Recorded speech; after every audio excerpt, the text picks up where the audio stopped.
गरुड़ पुराण भाग 8 पापी आत्माओं का दुखदायी जन्म।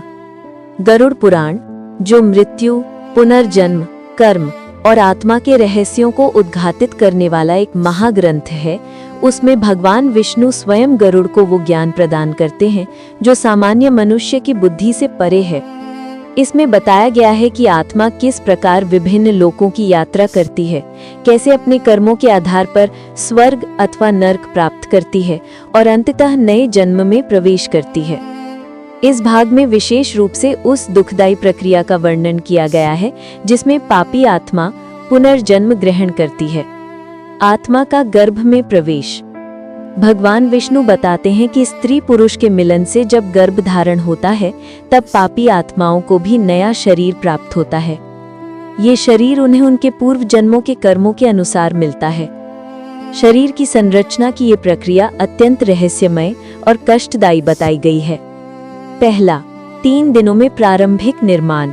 गर्भ धारण के तीसरे दिन ही पापी आत्मा उस गर्भ में प्रवेश कर अपना नया शरीर बनाना आरंभ करती है। ये प्रक्रिया अदृश्य रूप से शुरू हो जाती है। दूसरा, रात्रियों का विकास क्रम। एक रात के भीतर ही वो केवल मांस के छोटे टुकड़े के रूप में होता है। 5वीं रात में उसका आकार गोलाकार हो जाता है। 10वें दिन तक वो वृक्ष के छोटे फल जैसा प्रतीत होने लगता है। तीसरा, महीनों के अनुसार निर्माण। पहले महीने में उसका सिर विकसित होता है, दूसरे महीने में हाथ पांव और अन्य अंग बनने लगते हैं, तीसरे महीने तक बाल, नाखून, हड्डियां और जनन इंद्रियां विकसित हो जाती हैं। चौथे महीने में त्वचा और रक्त जैसे तत्व शरीर में प्रकट होते हैं। 5वें महीने में आत्मा को भूख और प्यास का अनुभव होता है। 6ठे महीने में गर्भस्थ शिशु मां के गर्भाशय के बाएं हिस्से की ओर स्थिर हो जाता है। गर्भ में आत्मा की पीड़ा। यहाँ पर पापी आत्मा की सबसे दुखद स्थिति शुरू होती है। गर्भ में उसका सिर उसकी पीठ और शरीर के बीच दबा रहता है। अंग बनने के बाद भी वो अपने हाथ पांव स्वतंत्र रूप से हिला नहीं सकता। माँ का खान पान, आचार विचार और स्वास्थ्य उसके शरीर की वृद्धि को प्रभावित करता है। इस अवस्था में आत्मा अपने पूर्व जन्मों के कर्मों को स्मरण करने लगती है। उसे याद आता है कि किस प्रकार उसने पाप किए थे, किन किन अवसरों पर उसे धर्म का पालन करना चाहिए था और उसने उसे त्याग दिया था। 7वें महीने से चेतना का संचार। 7वें महीने से आत्मा में चेतना का संचार होने लगता है। अब वो अपनी स्थिति को भली भांति समझने लगता है। गर्भ के अंधकार में रक्त और अशुद्ध द्रवों से घिरे हुए संकुचित स्थान में उसे घोर पीड़ा होती है। यही वो समय है जब आत्मा भगवान से करुण पुकार करती है। पहला, हे प्रभु, यदि मुझे इस पीड़ादायक स्थान से बाहर निकालोगे तो मैं सदा आपके चरणों में रहूंगा। दूसरा, यदि मेरे पाप इतने भारी हैं कि मुझे पुनः दुखी सहने होंगे तो मैं इस गर्भ से बाहर आना ही नहीं चाहता। आत्मा की ये पुकार उसके भीतर की वेदना और पश्चाताप का सजीव चित्रण है। जन्म की पीड़ा। गर्भाशय में 10 महीने तक पड़े रहने के बाद जब प्रसव का समय आता है तब आत्मा को अत्यंत कष्ट सहना पड़ता है। सिर नीचे की ओर कर जबरदस्ती बाहर धकेला जाता है। ये प्रक्रिया उसके लिए अत्यंत पीड़ादायक होती है। नवजात शिशु जब पहली बार इस संसार की रोशनी देखता है तब अपनी पूर्व जन्मों की सारी स्मृतियां खो देता है। अब वो केवल एक मासूम शिशु होता है जो भय और पीड़ा के कारण जोर जोर से रोता है। जीवन की यात्रा और दुखों का सिलसिला। शिशु के जन्म के साथ ही आत्मा का नया अध्याय शुरू हो जाता है, किंतु पापी आत्मा के लिए ये अध्याय सुखद नहीं होता। पहला, बचपन की कठिनाइयां। वो निराश्रित होता है, माता पिता पर निर्भर रहता है, अनेक बार रोगों और कष्टों से पीड़ित होता है। दूसरा, युवावस्था में भटकाव।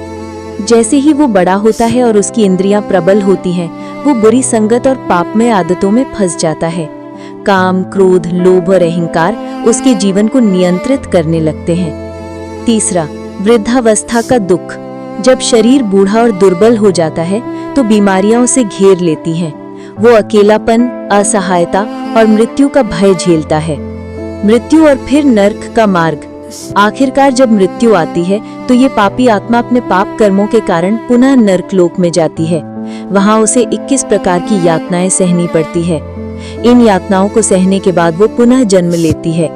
इस प्रकार पापों के बंधन में जकड़ी हुई आत्मा मेरी प्रकृति प्रकृति देवी या माया के बंधन से मुक्त नहीं हो पाती है। गरुड़ पुराण का ये वर्णन केवल डराने या पीड़ा दिखाने के लिए नहीं है, बल्कि ये गहरी शिक्षा देता है कि पहला, मनुष्य जीवन दुर्लभ है। ये केवल पाप भोगने के लिए नहीं, बल्कि ईश्वर की भक्ति और धर्म पालन के लिए मिला है। दूसरा, कर्मों का फल निश्चित है। अच्छे कर्म आत्मा को स्वर्ग और मुक्ति की ओर ले जाते हैं, जबकि बुरे कर्म उसे बार बार जन्म, मृत्यु और नरक की ओर ढकेलते हैं। तीसरा, गर्भ में आत्मा की पीड़ा। ये हमें स्मरण कराती है कि जन्म लेना कितना कष्टदायक है, अतः हमें इस अवसर का सही उपयोग करना चाहिए। चौथा, मुक्ति का मार्ग। ईश्वर की भक्ति, सत्य आचरण, दान, सेवा और धर्म पालन ही आत्मा को पुनर्जन्म और नरक की यातनाओं से बचा सकते हैं। गरुड़ पुराण का ये अंश हमें स्पष्ट चेतावनी देता है कि यदि मनुष्य जीवन में पापमय मार्ग अपनाया गया तो आत्मा को गर्भ की पीड़ा, जन्म की वेदना, जीवन के दुख और मृत्यु के बाद नरक की यातनाएं भोगनी ही पड़ेंगी। इसलिए ये अनमोल मानव जीवन हमें केवल भोग विलास और वासनाओं में खोने के लिए नहीं मिला है, बल्कि धर्म, भक्ति और सत्य कर्मों से इसे सार्थक बनाने के लिए मिला है। जो इस सत्य को समझ लेता है वो जीवन को व्यर्थ नहीं करता, लेकिन जो इसे भूल जाता है उसकी आत्मा बार बार दुखदायी जन्म लेती रहती है।